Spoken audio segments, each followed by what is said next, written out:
Mi nombre es John, y esta es la historia de cómo un papa, antes de serlo, me abrió los ojos a una verdad que mi mundo, con toda su sinceridad, ocultaba. Lo que vi aquella tarde en la pantalla de mi televisor me heló la sangre y al mismo tiempo encendió mi alma con un fuego que creía perdido para siempre. La fumata blanca, ascendiendo hacia el cielo romano, la multitud expectante y gozosa en la plaza de San Pedro, el anuncio solemne desde el balcón, Anuncio, Vobis, Gaudium, Magnum, Habemus, Papam.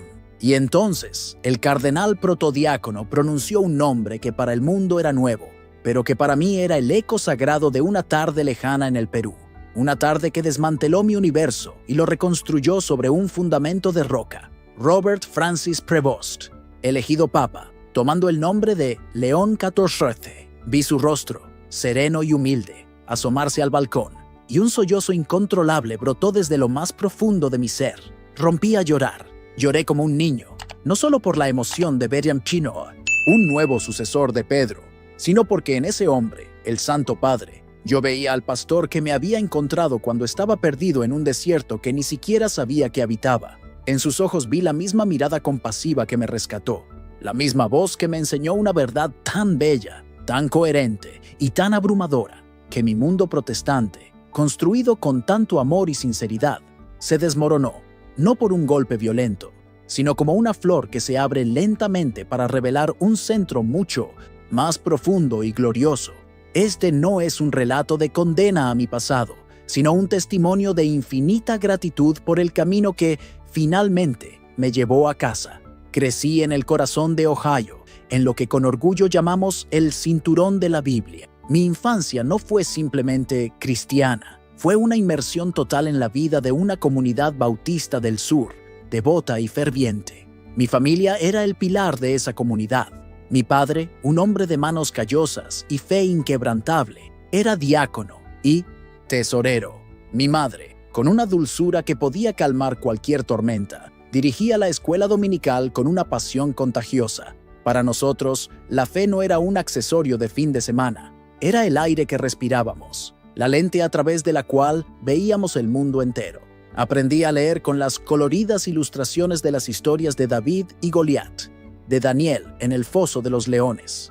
Memoricé versículos del libro de Romanos antes de aprender las tablas de multiplicar. Jesús no era una figura histórica distante, era mi amigo personal, mi salvador, alguien a quien le podía hablar en mi habitación por la noche, con la confianza de un niño que habla con su padre. Y la Biblia, la Biblia era la infalible, inerrante y única palabra de Dios. Era el mapa del tesoro, el manual de instrucciones, la carta de amor del Creador y la única autoridad para la fe y la vida. Y yo amaba esa fe. La amaba con toda la pureza y la pasión de un corazón joven que no conocía otra cosa. Mis hermanos, evangélicos, a quienes siempre recordaré con profundo afecto y gratitud, me enseñaron a amar a Cristo de una manera personal e íntima. Me enseñaron a abrir la Escritura con reverencia y a buscar en ella la guía para cada paso, cada decisión. Me dieron una comunidad vibrante, llena de gente buena y sincera que se preocupaba genuinamente por el estado de mi alma. Nuestros servicios religiosos eran explosiones de alegría. Cantábamos himnos y coros de alabanza, con las manos en alto y los ojos cerrados, con un fervor que parecía poder derribar los muros. Orábamos con espontaneidad, sin libros ni fórmulas, dejando que el Espíritu nos guiara. Compartíamos el Evangelio con una urgencia que admiro hasta el día de hoy, convencidos de que teníamos la respuesta a las preguntas más profundas del corazón humano. Nunca, jamás, hablaré mal de esas raíces, porque fueron esas mismas raíces las que me dieron una sed insaciable de verdad que, finalmente, me llevaría a la fuente misma. Doy gracias a Dios por cada campamento de verano, cada estudio bíblico en el sótano de la iglesia, cada sermón apasionado de mi pastor que formó mi juventud. Fue un buen comienzo, un fundamento indispensable de amor por Dios. Pero a medida que crecía y mi mente se expandía, tanto en mis estudios seculares en la universidad como en mis propias lecturas teológicas, empezaron a aparecer pequeñas grietas en los cimientos de mi cosmovisión.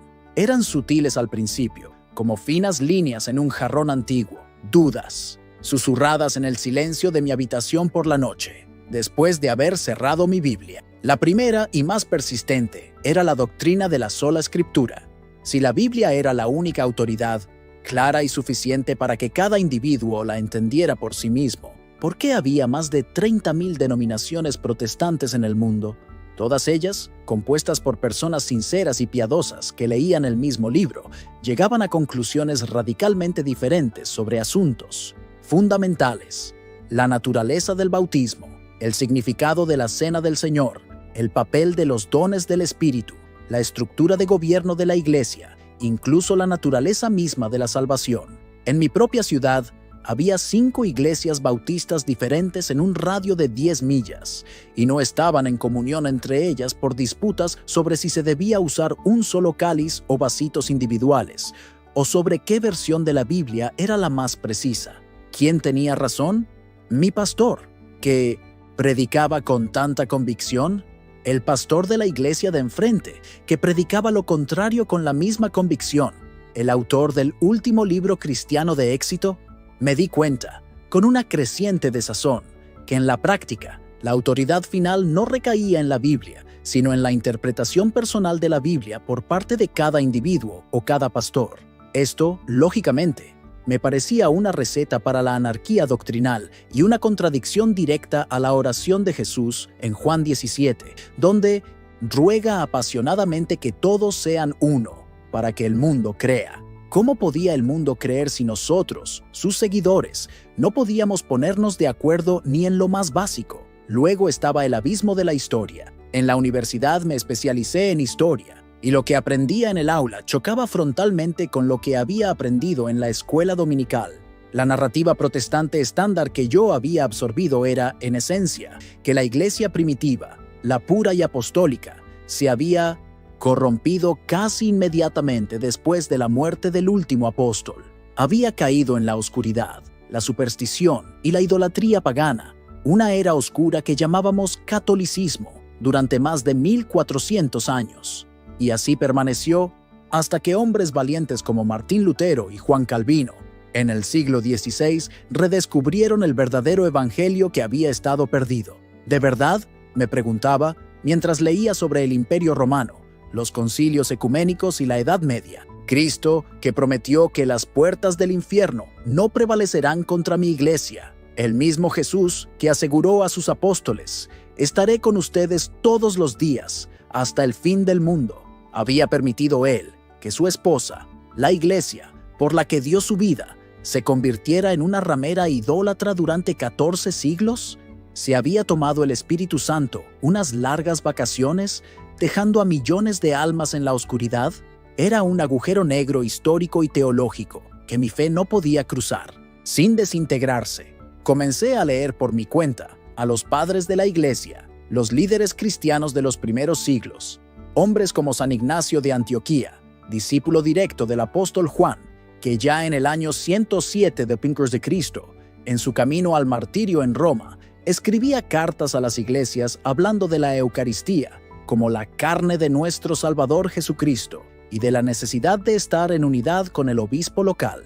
Leía a San Ireneo de León a finales del siglo II, quien argumentaba contra los herejes gnósticos, apelando no solo a la Escritura, sino a la tradición que proviene de los apóstoles y a la línea de sucesión de los obispos, especialmente la de la Iglesia de Roma, fundada y organizada por los dos gloriosísimos apóstoles, Pedro y Pablo. Esto no sonaba como mi iglesia bautista, sonaba inequívocamente católico. Y finalmente estaba la Eucaristía, que para mí se convirtió en el nudo gordiano de mis dudas. Volvía una y otra vez a Juan, capítulo 6. Leía y releía ese pasaje con una mezcla de fascinación y terror. En verdad os digo, si no coméis la carne del Hijo del Hombre y no bebéis su sangre, no tenéis vida en vosotros. Porque mi carne es verdadera comida y mi sangre es verdadera bebida. El que come mi carne y bebe mi sangre, permanece en mí y yo en él. Las palabras de Jesús eran tan explícitas, tan físicas, tan insistentes. Repitió la idea de comer su carne y beber su sangre 6 veces. El lenguaje era tan crudo que muchos de sus propios Discípulos, que lo habían seguido y visto sus milagros, se escandalizaron y dijeron: «Dura es esta doctrina, ¿quién puede escucharla?», y lo abandonaron. Jesús se volvió hacia los 12 y les preguntó si ellos también querían irse. Si solo quería decir que todo era un hermoso símbolo de su futuro sacrificio, ¿por qué no los llamó de vuelta? ¿Por qué no les aclaró: «Esperen, amigos, no me malinterpreten, es solo una metáfora para recordar mi muerte»? No lo hizo. Dejó que se fueran. El peso de mi inotondáis, esa omisión me aplastaba. En nuestra iglesia celebrábamos la Cena del Señor una vez al mes. El diácono pasaba una bandeja con pequeños vasitos de plástico llenos de jugo de uva y otra bandeja con trocitos de galleta. Era un recordatorio solemne y significativo de la muerte de Cristo, sí, pero carecía del poder, del misterio, del encuentro real y transformador que las palabras de Jesús en Juan 6 parecían prometer. Mi alma anhelaba algo más que un símbolo, anhelaba la realidad. Con este torbellino de preguntas carcomiéndome por dentro y sintiéndome espiritualmente agotado por la presión de mi trabajo como analista financiero en Chicago, decidí que necesitaba un cambio radical. Un tiempo fuera, un amigo de la universidad y su esposa, a quienes admiraba profundamente por su dedicación, eran misioneros evangélicos en el norte de Perú, en la ciudad de Chiclayo. Me invitaron a pasar un mes con ellos. Acepté sin dudarlo. El Perú parecía el lugar perfecto, una cultura fascinante, paisajes impresionantes y, sobre todo, una distancia saludable de mis dilemas teológicos. O eso creía yo. Creía que huía de mis preguntas, cuando en realidad corría directamente hacia sus respuestas. Llegué a Chiclayo y me sumergí de lleno en la vida y el ministerio de mis amigos. Los días eran simples y llenos de propósito. Por la mañana ayudaba en el comedor social que habían montado, sirviendo comidas a niños desfavorecidos. Por las tardes jugaba al fútbol con ellos en las polvorientas calles del barrio. Los fines de semana explorábamos las antiguas ruinas de adobe de las culturas moche y zipán. Era un tiempo de sanación física y mental. El sol peruano y el trabajo manual estaban despejando las telarañas de mi mente. Mis amigos, a pesar de ser fervientes misioneros evangélicos, tenían una relación sorprendentemente cordial y respetuosa con la diócesis católica local. A menudo hablaban con gran admiración del obispo, un norteamericano de la Orden de los Agustinos, originario de Chicago como yo, llamado Robert Francis Prevost. Decían que era un hombre de una profunda piedad, un intelectual brillante con un doctorado de Roma, pero sobre todo, un hombre con un corazón de pastor que amaba a su pueblo, que conocía sus nombres y sus luchas. Un jueves por la tarde, mis amigos fueron invitados a una pequeña reunión interconfesional en el obispado, un encuentro para discutir proyectos de caridad en común. Me pidieron que los acompañara. Sentí una mezcla de curiosidad, nerviosa y aprensión. Iba a conocer a un príncipe de esa iglesia que yo consideraba, en el mejor de los casos, gravemente equivocada, y en el peor, una institución apóstata que había ocultado el evangelio durante siglos. En mi mente, influenciada por años de literatura anticatólica, me imaginaba a un hombre distante y arrogante, vestido con sedas y oro, hablando en un lenguaje teológico impenetrable y con un aire de superioridad. Lo que encontré fue tan radicalmente diferente que me desarmó por completo. El obispo Prevost nos recibió él mismo en la puerta de su modesta residencia. No había sirvientes ni protocolos.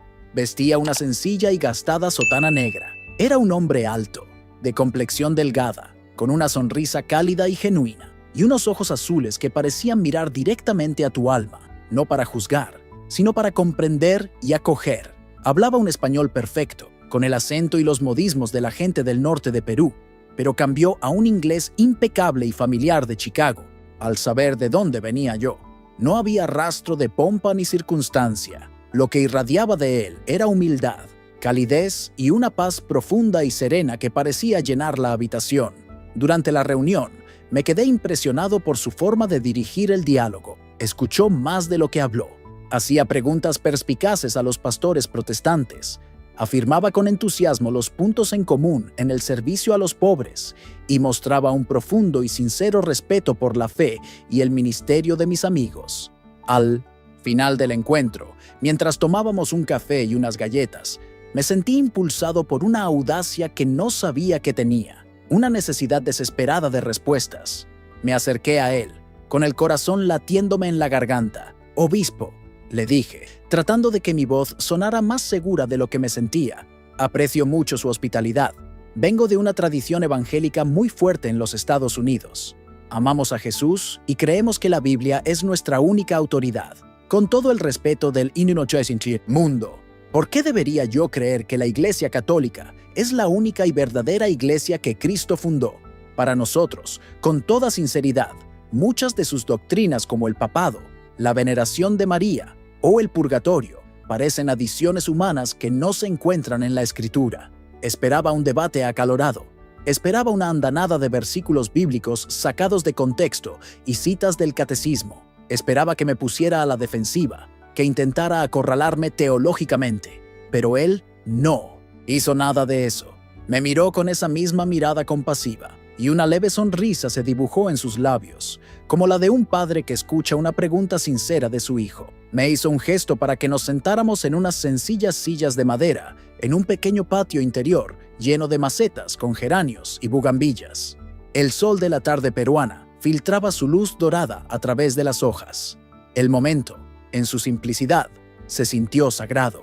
«John», comenzó, y su voz era tranquila, mesurada, como la de un profesor paciente que ama su materia. Esa es quizás la pregunta más importante y honesta que un cristiano puede hacerse, y te agradezco la valentía y la sinceridad para plantearla. Permíteme responderte no con una lista de pruebas o argumentos de confrontación, sino con una imagen que creo que ambos, como amantes de Cristo y de su palabra, podemos entender, la imagen de una familia. Se inclinó un poco hacia adelante, creando un espacio de intimidad y confianza. «Verás, muchos de mis queridos hermanos protestantes, y lo digo con el mayor de los afectos y el respeto, ven la iglesia como una especie de club, una organización o una escuela de pensamiento, un grupo de personas de ideas afines que creen en las mismas cosas, que se reúnen en torno a un libro, la Biblia. Pero la iglesia que Cristo fundó y que vemos en el Nuevo Testamento no es una organización, es un organismo, es un cuerpo vivo, es una familia, es la familia de Dios en la tierra». Me quedé en no buen index, silencio, completamente cautivado por su enfoque. «Toda familia», continuó, su voz tejiendo la analogía con maestría, «tiene ciertas características inconfundibles. Primero, una familia tiene un origen, un fundador, no aparece de la nada. Nuestra familia, la familia de Dios, fue fundada por un Padre, nuestro Padre Celestial, a través de la misión de su único Hijo, Jesucristo. Él es el primogénito entre muchos hermanos, el que nos reúne en su nombre. Hasta aquí, creo que estamos completamente de acuerdo, ¿verdad?». Asentí. Era un terreno común, sólido y familiar. Bien, ahora toda familia tiene una historia, tiene recuerdos compartidos, tiene una tradición oral y escrita que se pasa de generación en generación. Los abuelos cuentan a los nietos las historias de sus antepasados, quiénes son, de dónde vienen, lo que han superado. En nuestra familia de fe, ¿cuál es nuestra historia viva? Es la sagrada tradición, es la vida de la iglesia, respirada y guiada por el Espíritu Santo a lo largo de los siglos. Es la fe vivida, predicada y celebrada antes de que se escribiera una sola palabra del Nuevo Testamento. Y dentro de esa gran historia familiar, tenemos algo inmensamente preciado, el álbum de fotos de la familia. Hizo una pausa, asegurándose de que yo estaba asimilando la imagen. Ese álbum de fotos, John, es la Sagrada Escritura. Es una colección inspirada, inerrante e infalible de los momentos más importantes y definitorios de la historia de nuestra familia. Contiene las cartas de nuestros primeros padres, los apóstoles. Contiene las crónicas de nuestros antepasados en la fe, el pueblo de Israel.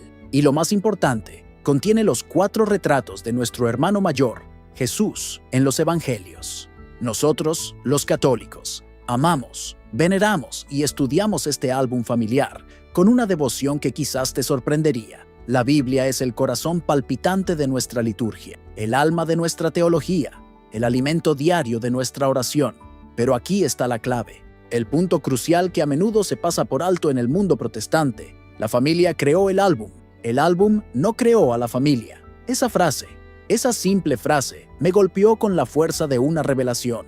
La familia creó el álbum. El álbum no creó a la familia. De repente, mi pilar fundamental de sola escritura, la idea de que la Biblia había caído del cielo como un manual completo y autosuficiente, comenzó a temblar desde sus cimientos. El obispo Prevost, viendo el impacto en mi rostro, continuó, con suavidad, pero con una lógica incisiva. La Iglesia, la familia de los creyentes, existió durante décadas antes de que se escribiera una sola letra del Nuevo Testamento.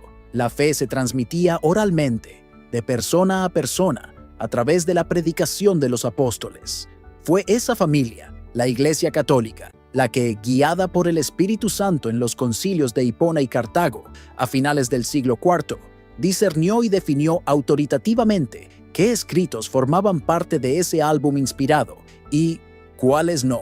El canon de la Biblia no se definió a sí mismo, no cayó del cielo con una tabla de contenidos. Fue un acto de autoridad de la familia. Así que la pregunta fundamental no es solo ¿qué dice la Biblia?, sino ¿de quién es esta Biblia? ¿Y quién tiene la autoridad dada por Cristo para interpretarla correctamente y sin error? La respuesta es, pertenece a la familia, y la autoridad para protegerla y enseñarla reside en los padres que Cristo mismo designó para guiar a esa familia. ¿Los padres?, pregunté, mi voz apenas un susurro. Sí, piensa en cualquier familia funcional. Cuando surge una disputa seria entre los hermanos, ¿a quién acuden? Acuden a sus padres, no para que les impongan una tiranía, sino para que, con su amor, su experiencia y su autoridad, mantengan la unidad y la paz del hogar. Jesús, en su infinita sabiduría, sabía que su familia, la Iglesia, enfrentaría disputas, herejías y divisiones a lo largo de la historia. Sabía que necesitaríamos un liderazgo visible y un punto de referencia para la unidad. Por eso, no solo nos dejó el álbum de fotos, la Biblia, nos dejó líderes vivos. Escogió a 12 apóstoles y, entre ellos, a uno le dio un papel único y fundamental. A Simón, un simple pescador, le cambió el nombre y le dijo, tú eres Cefas, que en arameo significa roca, y sobre esta roca edificaré mi iglesia, y las puertas del infierno no prevalecerán contra ella. A ti te daré las llaves del reino de los cielos. Y lo que ates en la tierra quedará atado en los cielos, y lo que desates en la tierra quedará desatado en los cielos. Siempre nos enseñaron que la roca era la confesión de fe de Pedro en Cristo, no la persona de Pedro. Interrumpí recitando la exégesis estándar que había oído y repetido toda mi vida. El obispo sonrió amablemente, sin un ápice de condescendencia. Es una interpretación piadosa, pero ignora completamente el contexto judío y semítico del pasaje. Para cualquier judío del primer siglo, la imagen de las llaves del reino era inconfundible y poderosa. Se refería directamente a Isaías 22, donde el rey Ezequías depone al mayordomo infiel, Sebna, y nombra a Eliakim como su sucesor, su primer ministro. Le dice, pondré la llave de la casa de David sobre su hombro. Abrirá y nadie cerrará. Cerrará y nadie abrirá. Esa llave no era un símbolo de fe, era un cargo, un oficio de autoridad suprema que se transmitía de una persona a otra. Jesús, el nuevo rey de la casa de David, estaba estableciendo un nuevo mayordomo para su casa. La Iglesia estaba creando el papado, no para que Pedro fuera un dictador, sino para que fuera el siervo de los siervos de Dios, el principio visible y perpetuo de la unidad de la familia y una garantía de la verdad doctrinal a lo largo del tiempo. Esa autoridad, esa llave, se ha transmitido de sucesor en sucesor, desde Pedro hasta el Papa de nuestros días. Es la garantía de Cristo de que nuestra familia nunca se desintegrará por completo en miles de facciones, enfrentadas, cada una reclamando la interpretación correcta del álbum de fotos. Mi mente daba vueltas, tratando de procesar la profundidad y la coherencia de lo que estaba escuchando. La lógica era implacable, pero era la belleza de la imagen, la visión orgánica de la Iglesia como una familia, lo que me estaba desarmando por completo. Todo encajaba, la historia, la autoridad, la unidad. Pero, ¿y todos los dogmas que no están explícitamente en la Biblia? Pregunté, pensando en la Inmaculada Concepción, la Asunción de María, el purgatorio. dijo él. Volvemos a la imagen de la familia. Imagina que lees el diario de tu bisabuelo. ¿Contendría absolutamente todos los detalles, todas las conversaciones, todas las tradiciones y entendimientos de la vida familiar? No, contendría los puntos más importantes. Pero la vida de la familia es mucho más rica, profunda y matizada que ese diario. Hay tradiciones, costumbres, entendimientos que se transmiten de corazón a corazón. La doctrina de la Iglesia es así. No se inventa de la nada. Crece en comprensión a lo largo del tiempo, bajo la guía del Espíritu Santo, como una semilla que se convierte en un gran árbol. Las doctrinas que mencionas no son invenciones, son el florecimiento orgánico de las semillas que Cristo y los apóstoles plantaron, semillas que se encuentran en la Escritura, como la santidad de María o la purificación después de la muerte, y en la tradición viva de la familia. El Espíritu Santo no dejó de trabajar el día que murió el apóstol Juan. Sigue guiando a la familia hacia la plenitud de la verdad, tal como Jesús prometió. Se detuvo un momento y me miró fijamente, con una intensidad que me llegó hasta el alma. Y ahora, John, llegamos al corazón de la casa, al lugar donde la familia se reúne para ser nutrida, la mesa del comedor. Su voz se volvió más solemne, más reverente. En nuestra fe evangélica, la cena del Señor es un memorial, un símbolo poderoso y hermoso, y es bueno. Pero en la familia católica es mucho, mucho más. Es la cena familiar por excelencia. Es el momento en que nuestro Padre, a través del sacerdote que actúa in persona Christi, en la persona de Cristo, nos dice: Hijo mío, te amo tanto que no te doy solo un símbolo de mi Hijo, te doy a mi propio Hijo. La Eucaristía no es una cosa, es una persona.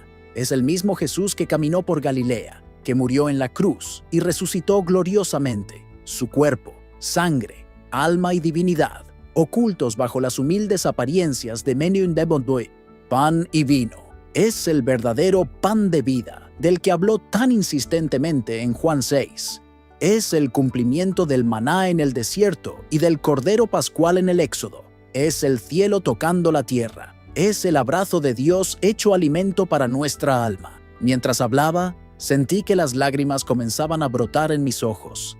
La sed que había sentido durante años, esa sensación persistente de que faltaba algo en nuestra adoración, de que a veces era más una actuación emocional que un encuentro trascendente con lo divino, de repente tenía un nombre. Era sed de la Eucaristía, sed del encuentro real, verdadero y sustancial, con el Dios que se humilla hasta el extremo de convertirse en nuestro alimento. Y finalmente, concluyó el obispo, su voz ahora un susurro lleno de afecto. En esta gran casa familiar, no estamos solos.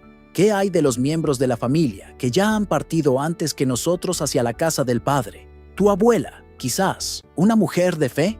Sí, respondí, con la voz quebrada, pensando en mi querida abuela, cuyo amor por Jesús había sido mi primera y más grande inspiración. ¿Crees que ella ha dejado de amarte o de orar por ti solo porque ahora está en la presencia gloriosa de Dios en el cielo? Por supuesto que no. Está más viva que nunca, más unida a Cristo que nunca, y desde esa posición puede interceder por nosotros de una manera mucho más poderosa.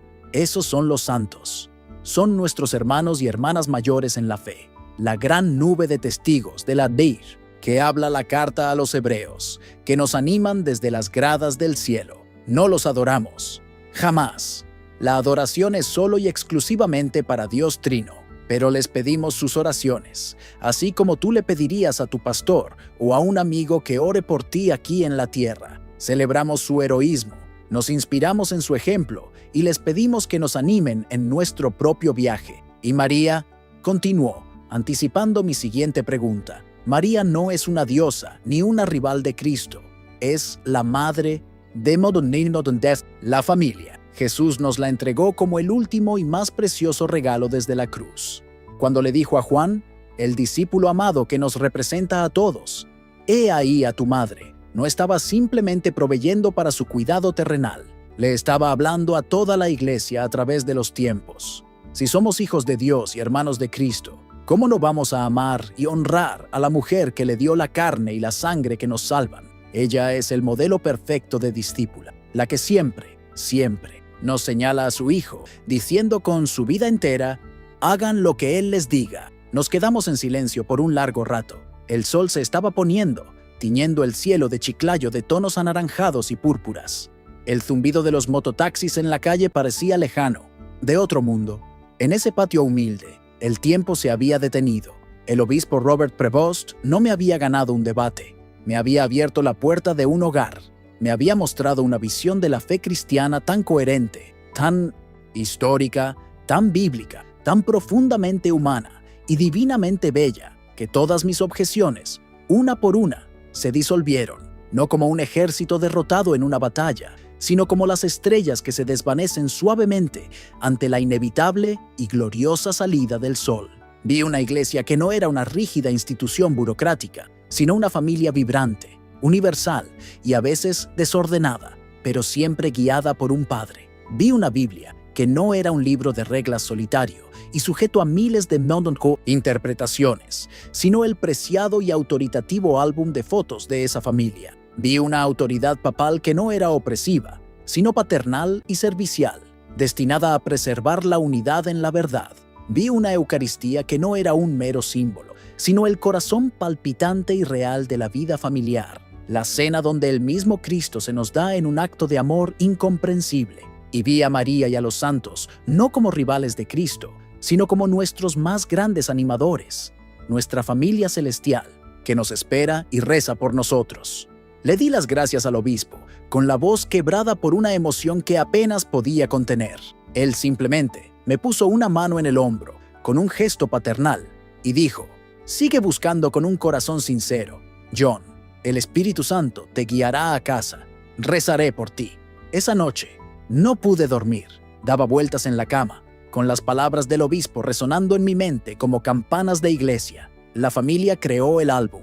El álbum no creó a la familia. No es una cosa, es una persona. Ella es la madre de la familia. Era como si las piezas de un rompecabezas de 1000 piezas que había estado tratando de armar a tientas toda mi vida, de repente encajaran perfectamente, revelando una imagen de una belleza sobrecogedora. El resto de mi estancia en Perú fue un torbellino. Seguí ayudando a mis amigos en su ministerio, pero mi mente y mi corazón estaban en otro lugar. Estaban en ese patio, en esa conversación transformadora. Un domingo por la mañana, en lugar de ir al servicio con mis amigos, caminé hasta la Catedral de Chiclayo. Me quedé en la parte de atrás, observando la misa. No entendía todos los gestos, pero sentía una reverencia, una santidad, un sentido de lo sagrado que nunca antes había experimentado.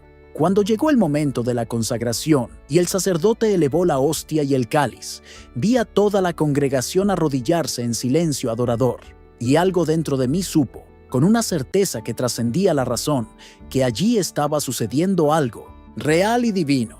Cuando regresé a Chicago, era un hombre diferente. Mi primer acto fue comprar un catecismo de la Iglesia Católica. Lo leí de principio a fin, no como un crítico que busca errores, sino como un hijo que lee las cartas de un padre perdido hace mucho tiempo. Cada página, cada párrafo, confirmaba y profundizaba la visión que el obispo Prevost me había presentado. Leía y subrayaba, y a menudo me detenía a llorar de gratitud por la claridad y la belleza de la enseñanza católica. El paso más difícil y doloroso fue hablar con mi familia y amigos. Fue desgarrador. Mis padres, con lágrimas en los ojos, me acusaron de traicionar la fe de mis antepasados, de abandonar a Cristo por una religión de rituales y obras. Mis amigos de la iglesia me rogaron que reconsiderara, convencidos de que estaba poniendo mi alma en peligro eterno. Traté de explicarles, con todo el amor y la paciencia que pude, usando la misma analogía de la familia que tanto me había ayudado. Algunos escucharon con respeto, aunque no entendieron. Otros, simplemente, no pudieron aceptar mi decisión, y nuestra relación se enfrió. Mi corazón se rompía por ellos, porque los amaba, y sabía que su preocupación venía de un lugar de amor sincero. Pero no podía negar la verdad abrumadora que había encontrado. No podía quedarme en el porche cuando Dios me estaba invitando a entrar en la casa. Me inscribí en el RICA, el rito de iniciación cristiana para adultos, en una parroquia cercana. Durante casi un año, estudié la fe junto a un grupo diverso de buscadores. Cada clase era una nueva revelación, y comencé a asistir a misa todos los domingos. Al principio, me sentaba al fondo, observando y rezando, No podía recibir la comunión todavía, y ese anhelo, esa sed eucarística, se convirtió en un dolor dulce que purificaba mi corazón. Veía a la gente, jóvenes y viejos, ricos y pobres, de todas las razas, acercarse al altar a recibir a Jesús, y yo anhelaba ese momento con cada fibra de mi ser. Finalmente, llegó la Vigilia Pascual, la noche más santa del año. La iglesia estaba a oscuras, iluminada solo por la llama vacilante del cirio pascual, que representaba a Cristo resucitado. Escuchamos las lecturas que relataban toda la historia de la salvación, la larga y hermosa historia de nuestra familia. Y entonces llegó el momento. Me arrodillé ante el obispo auxiliar, que me ungió con el santo crisma en la frente, confirmándome en la fe y sellándome con el Espíritu Santo, el olor del incienso, el sonido del Loinwaix, coro cantando el Aleluya por primera vez en 40 días. La luz que de repente inundaba la iglesia. Todo era abrumador, pero nada, absolutamente nada, podría haberme preparado para el momento de mi primera comunión. Me arrodillé en el comulgatorio, con el corazón latiendo tan fuerte que pensé que se me saldría del pecho. El sacerdote se acercó, sosteniendo la sagrada hostia, la elevó y dijo: «El cuerpo de Cristo», y con todo mi ser, con toda la fe que el Espíritu Santo había depositado en mí, a lo largo de este viaje, respondí con voz temblorosa: «Amén». Cuando el sacerdote colocó la hostia en mi lengua, el universo pareció detenerse. No hubo fuegos artificiales ni visiones celestiales. Hubo algo mucho más profundo, mucho más real. Hubo una paz, una certeza, una sensación de plenitud y de ser amado que nunca antes había experimentado. Era Él, Jesús. No como una idea, no como un recuerdo, sino realmente, verdaderamente, sustancialmente presente dentro de mí, uniendo su divinidad a mi humanidad. En ese momento, supe, con una certeza que trascendía todo argumento intelectual, que estaba en casa, estaba en la mesa de la familia, y mi padre me estaba alimentando con el pan de los ángeles. Me cubrí el rostro con las manos y lloré en silencio, lágrimas de pura gratitud, alegría y alivio. El viaje había terminado, había llegado a casa. Años han pasado desde esa noche santa. Mi fe católica se ha profundizado de maneras que nunca podría haber imaginado. He descubierto la inmensa misericordia de Dios en el sacramento de la confesión, la belleza de rezar el rosario de la mano de mi Madre Celestial, la sabiduría y la compañía de los santos. Mi amor por la Biblia, lejos de disminuir, ha crecido exponencialmente al leerla ahora a través del corazón de la Iglesia, la familia a la que pertenece. Pero nunca olvidé esa conversación definitoria en un patio de Chiclayo. Nunca olvidé al humilde obispo Agustino, que con la simple y profunda imagen de una familia me mostró el camino a casa. Y entonces, esa tarde, vi en la televisión que ese mismo hombre, Robert Francis Prevost, había sido elegido papa. El pastor de una pequeña diócesis en el norte de Perú era ahora el pastor de la Iglesia Universal. El hombre que me había dado las llaves para entender el papado era ahora el que sostenía las llaves de Pedro, y mientras lo veía impartir su primera bendición, Urbi et Orbi, a la ciudad y al mundo, supe en lo más profundo de mi ser que el mismo Espíritu Santo que lo había guiado en esa conversación conmigo en un humilde patio, ahora lo guiaba para pastorear a toda la inmensa y diversa familia de Dios. Mi historia no es única. Hay miles y miles como la mía. Es la historia de un anhelo por la plenitud, por la totalidad de la fe que Cristo nos legó. No es un rechazo del pasado, sino su cumplimiento. A mis amados hermanos y hermanas evangélicos, les digo desde el fondo de mi corazón, gracias. Gracias por enseñarme a amar a Jesús con pasión. Gracias por poner la Biblia en mis manos y enseñarme a venerarla. Les pido, con amor y respeto, que miren la historia, que miren con el corazón abierto la casa que Cristo construyó. Una casa que ha resistido 2000 años de tormentas, no por su fuerza humana, sino porque está construida sobre la roca de Pedro y porque su corazón es la presencia viva, real y palpitante de Cristo en la Santísima Eucaristía. Soy John, soy un ex bautista de Ohio, y por la pura e inmerecida gracia de Dios y la intervención providencial de un futuro papa en una tarde soleada en el Perú, soy un católico inmensamente feliz y agradecido. He encontrado mi lugar en la mesa de la gran hermosa y universal familia de Dios. Y puedo decir, con toda la certeza de mi alma, finalmente estoy en casa.